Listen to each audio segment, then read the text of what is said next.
What is up, family? It's your boy D coming right back at you with another one. Right now, you can see right here in the lab, I have a speaker or a subwoofer, and I had a digital multimeter right here. And what am I doing with this? I'm going to address the issue of box rise. Very, very briefly, I'm going to address the issue of box rise. I don't think that many people understand box rise because of the term of it, box rise. In actuality, it's called what it is actually known as in technical terms is impotence rise. But I try to keep this here to a simple, simplistic layman terms on this channel, and I did promise you guys that I was not going to go off into something that was highly complicated, highly techy. But when you're talking about something like impotence rise, it's kind of, or impedance rise, it's kind of unavoidable to get too techie with it. So I brainstormed on this for a little bit, and I said, how could I go into this without sounding so techie, without losing people, without putting them to sleep? I'm just going to do this in very layman terms, in which a lot of audiophiles probably are not going to like this video. This video by far is probably going to get the most thumb down in my collection. But hey, for the most simplistic terms, for my new guys out there, is just trying to get a general overall, a general view of what box rise really is, what impedance rise really is. This is what that video is for. No disrespect to the other guys. Moving on. All right, so if you can see right here, we have a woofer. This came out of my Vizio home theater system. It was just too small to me. It sounded damn good. So what I did, I just took it away and hooked up a 12 to it, and it sounds just good, just fine. All right, so right here what you have is a digital multimeter. As you can see, I got it set to the right now I got it set to voltage. Let's move this, and let's put it to the ohm setting. So why is it important to put it to the ohm setting? Well, first of all, you want to know what is the ohms rating, the resistance rating of the woofer at a standstill. Okay, you want to know what's the resistance of the woofer at a standstill, and I'm gonna tell you why this is very, very important. The reason why this is very, very important is because when you're talking about box rise or impedance rise, what you're really, really measuring is resistance. It's all about resistance, okay? So when you're talking about impedance rise, this is what you want to measure. You want to know what is the resistance at a standstill for the woofer. So what you would do, put this on probably your lowest setting. And as you can see, you have 3.7, 3.8. But anyway, as you can see, I got the leads going here, and it's going respectively to the negative and positive. Really wouldn't matter. It would only show a negative sign if you had them going the other way, but it doesn't hurt the multimeter or the woofer, and you still get the correct reading.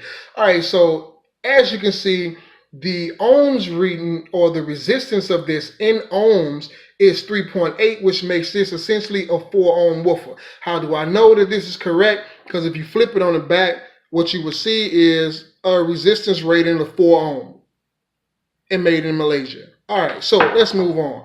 So what that tells you is that at a standstill, this woofer has a resistance of 4 ohms. So what is resistance? Resistance is simply the resistance of flow of electricity. That's when you talk. That's what you're talking about when you're measuring your resistance. You're talking about how much from the flow of electricity do this woofer resist out the box.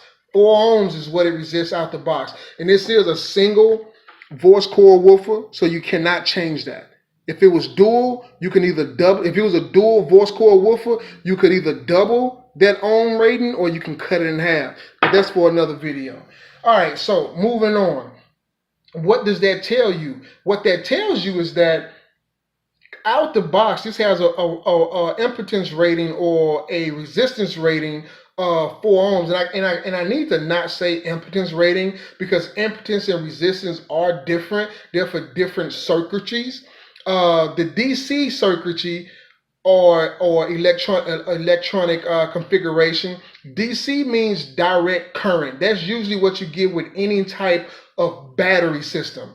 Any system that has a battery in it usually have a DC component system. To be honest with you, most systems are DC anyway, but that's for another topic of discussion. I don't want this to get too controversial. And as you guys can see, this is why box rise is so very, very complicated, because of the different aspects of it. Resistance and impedance are different, because resistance pertains to a DC system, a direct current system, electrical system, and impedance actually is involved with an AC electrical system. And what does AC stand for? AC stands for alternating current. Okay, what is the difference? DC is simply what you see here. The voltage comes from one end, goes through the speaker, goes through its windings in its voice coil, come out the other end, and boom, it goes to the negative here. That's one continuous circuitry. That's how the energy flows in this circuitry. This is a DC circuit. Okay, direct current. It only the energy flow is only in one direction.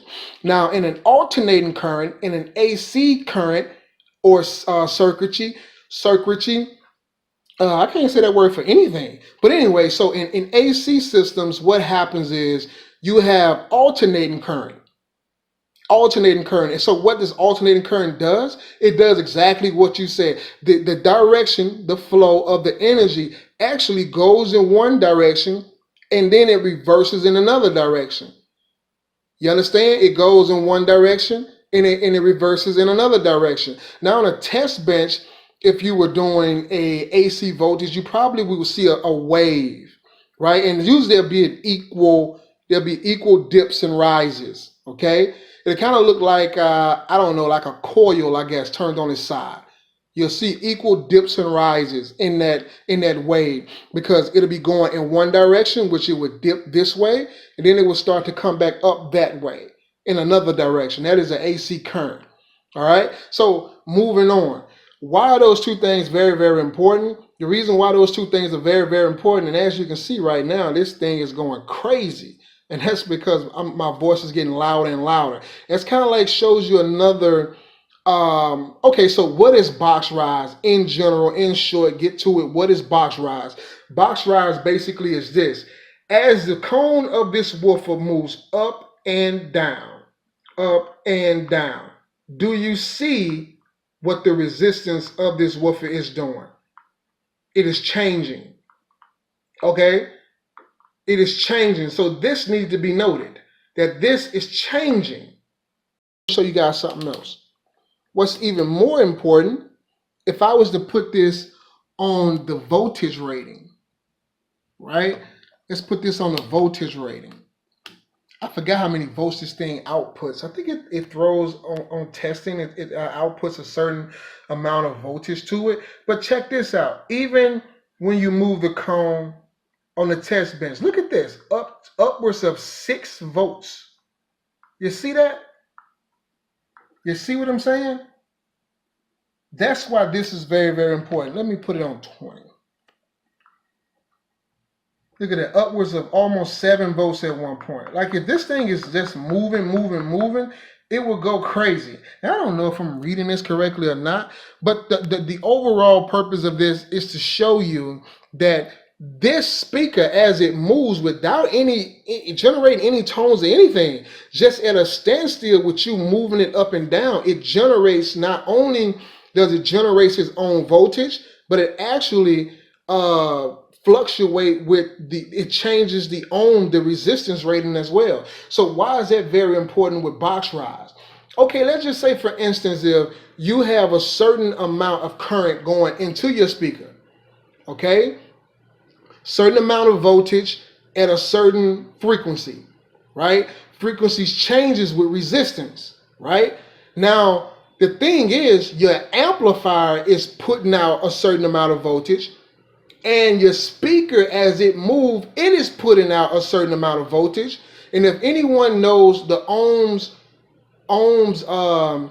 formula, you would know that voltage is a crucial portion to the ohms formula. So if you change one thing, you're going to change the overall resistance of it. You understand? So if your amplifier is putting out a certain voltage and it is expecting a certain level of resistance, you understand? And that resistance changes. That means that when your resistance changes, that means either it went up or it went down. Hence the term box rise or impedance rise. Why do they say impedance rise and not resistance rise?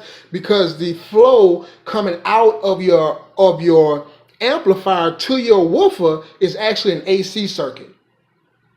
I know what some of y'all are thinking right now. Wait a minute. So we put a battery in the car and we hook it to the battery. But how is that a DC? How is that an AC voltage coming out of the amplifier?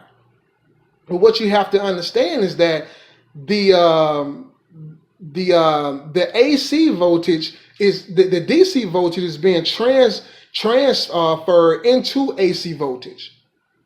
So now you can see that in short, that is why box rise is so very, very crucial. It's very, very complicated topic that a lot of people try to steer away from. But in short, just know that the resistance and the voltage of this woofer is going to change, and it's going to be a direct conflict with your amplifier.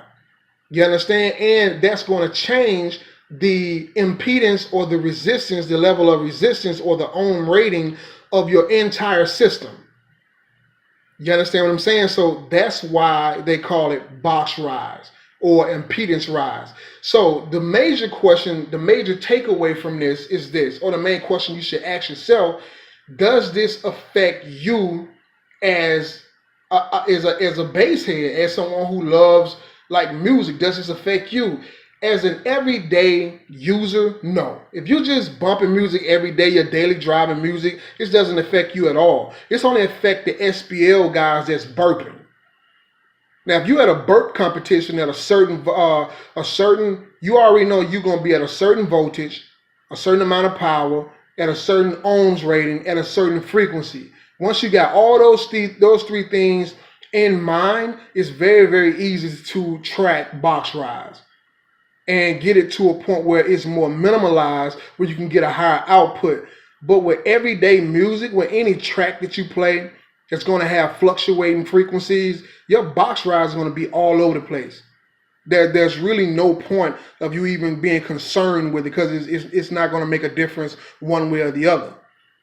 But if you are a competitor and you are someone, like I said, like you're competing at a certain power rating that you are familiar with, and you're competing at a certain frequency that you're familiar with, you understand what I'm saying? And you're competing at a certain level of resistance that you have monitored throughout your system. Then if you're just doing a burp, like a 6-second burp, a 3, 4, 5-second burp, then you're good. I mean, you would be the guy or girl concerned with box rise. But just for everyday listening to music, don't waste your time, man. It's going to give you a headache. Kind of like the headache I just got trying to explain all this stuff. But anyway, that's it for right now, man. I know I did not satisfy any audiophile that was wanting to know about box rise or impedance rise. But for the new guys and girls, hopefully I helped you guys out. If I did, don't forget to smash that thumb up button. And don't forget, for all the new oncomers, hey, subscribe. Click the subscribe button. Give it a thumbs up. Leave a comment in the section below. And welcome to the family. Until next time, it's your boy D, and I'm out.